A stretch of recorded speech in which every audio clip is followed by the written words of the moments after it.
Salut tout le monde, j'espère que vous allez bien. Je suis très contente de vous faire cette vidéo aujourd'hui puisque comme vous avez pu le voir dans mes précédentes vidéos, je participe au challenge du mois de la fantaisie. Et donc je me suis dit, comme on est à peu près à la moitié du mois, bon quand vous verrez cette vidéo on aura un petit peu dépassé la moitié, mais globalement aujourd'hui on est pile à la moitié. Du coup je me suis dit que j'allais vous faire un petit update lecture, des lectures que j'ai déjà lues durant le mois. Et je suis plutôt contente puisqu'on a quand même du très très bon, dont 2 coups de cœur sur 3 livres, donc ça commence plutôt bien. Le premier livre que j'ai lu durant le mois, c'est Shades of Magic de V.E. Schwab, publié chez Lumen Éditions.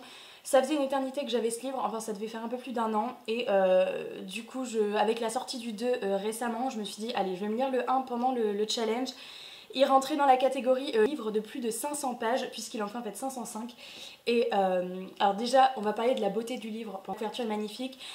Le dos est sublime, et alors ce que j'adore, c'est qu'attendez, je vais vous trouver l'intérieur, si vous ne l'avez jamais vu, hop, chaque début de chapitre est comme ça. Et je trouve ça vraiment canon, donc l'objet livre est vraiment sublime. Alors, dans cette histoire, donc, il existe 3 Londres parallèles au Londres que l'on connaît tous. Donc le Londres que l'on connaît tous, c'est le Londres gris, c'est donc un Londres sans magie, et puis Londres avec magie. Je veux pas vous en dire trop, puisqu'en fait je trouve que ce qui fait la richesse de ce livre, c'est en fait l'originalité de l'univers. Et donc voilà, je veux juste que vous sachiez qu'il y a un Londres qui est quand même sans magie, et que les autres Londres, il y a de la magie, mais voilà, je vous laisserai découvrir la suite dans le livre. Donc on va suivre Kel, donc qui est le héros de l'histoire et qui a le pouvoir de passer à travers les différents Londres. Et à un moment donné, donc sa route va croiser celle de Lila, donc qu'on voit sur la couverture. Il va se retrouver dans une espèce d'assez grosse merdasse, je veux pas vous en dire trop. Dans une assez grosse merdasse, pour résumer un livre, c'est pas le truc le plus glamour. Après c'est drôle, ça m'a fait rire, mais je sais pas si tu le gardes ou pas. Ah si, je le garde, Okay. c'est ma spontanéité. Ils vont se retrouver dans la galère. Et donc voilà, ils vont être amenés à, ils vont être obligés de circuler entre les différents Londres pour arriver au bout de leur quête entre guillemets. Alors, ce que j'ai adoré, donc comme je vous le disais au départ, c'est l'originalité des différents Londres, puisqu'en fait j'ai trouvé ça ultra bien trouvé. En fait, on se rend compte qu'il y a des Londres, c'est le bien, le mal, il y en a, on sait pas trop, c'est entre les deux. J'ai vraiment hâte d'en découvrir plus sur les différents Londres dans le tome 2. J'ai beaucoup aimé les personnages, mon coup de cœur va clairement à Lila. C'est le genre de fille qui n'a besoin de personne pour se sortir de la galère. C'est un petit peu une battante, une rebelle, et clairement elle m'a fait beaucoup rire à certains passages, j'ai beaucoup aimé sa répartie. Je veux pas vous en dire trop pour pas vous spoiler, je sais que je dis souvent ça, mais alors encore plus à celui-là, puisque c'est vrai que je me suis lancée dans Shades of Magic sans avoir lu moi-même le résumé, je savais qu'on allait parler de Londres. Mais voilà, j'ai vraiment aimé tout ce qui est tourné autour des différents univers, et du fait qu'en fait Kel vient d'un monde avec magie et qu'il se retrouve à découvrir le Londres sans magie qui en fait est le nôtre, enfin en tout cas le monde sans magie. Et c'était très drôle de le voir avoir des réactions devant des choses que nous on connaît mais que lui découvre, bref. J'ai beaucoup aimé ce livre, ça a été un coup de cœur et très bien commencé mon mois de la fantaisie.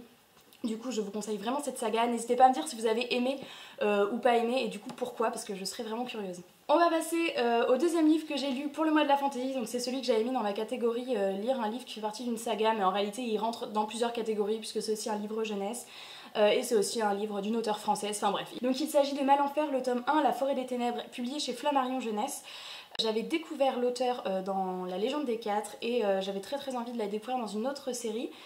Et du coup, voilà, j'avais vu qu'elle avait écrit celle-ci. Alors c'est du très jeunesse, mais je m'étais dit pourquoi pas, j'adore les couvertures. Et puis c'est un tout petit livre qui faisait 150 pages, bon je l'ai lu en 1 heure ou 2. Et du coup c'était top pour enchaîner après un gros livre comme Shades of Magic.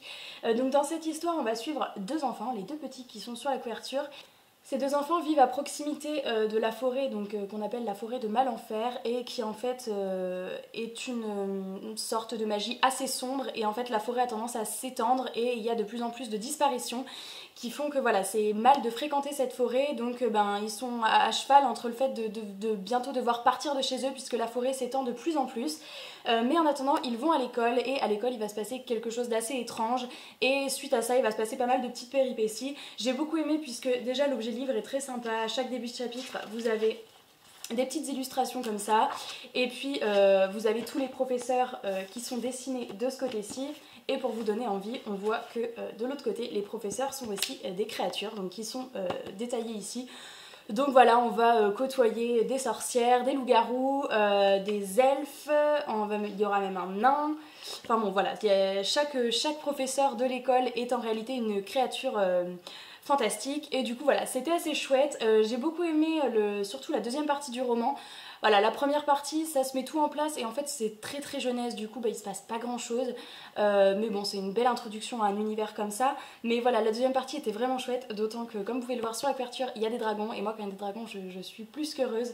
Donc voilà, c'était très sympa, c'est un petit jeunesse qui se lit tout seul. Par contre, il faut vraiment aimer la littérature jeunesse. Aucune, entre guillemets, pas vraiment de grosses surprises, ça se laisse lire, c'est très agréable, mais voilà, vous attendez pas à des rebondissements de fou. En tous les cas, je lirai la suite de la saga avec grand plaisir. Et on passe à la troisième lecture du mois de la fantasy. Il s'agit de la guerre des clans, les mystères de la forêt. Donc là, c'est le tome 3 du cycle 1, écrit par Erin Hunter. Alors, bon, ça va être dur de vous parler de celui-ci en particulier, je vais vous parler globalement du résumé de la saga. En fait, on va suivre un chat domestique et qui un jour va s'aventurer dans la forêt et va être accueilli dans des clans de guerriers. Donc c'est un univers où la forêt est partagée en 4 clans, le clan du tonnerre, de la rivière, de l'ombre et du vent.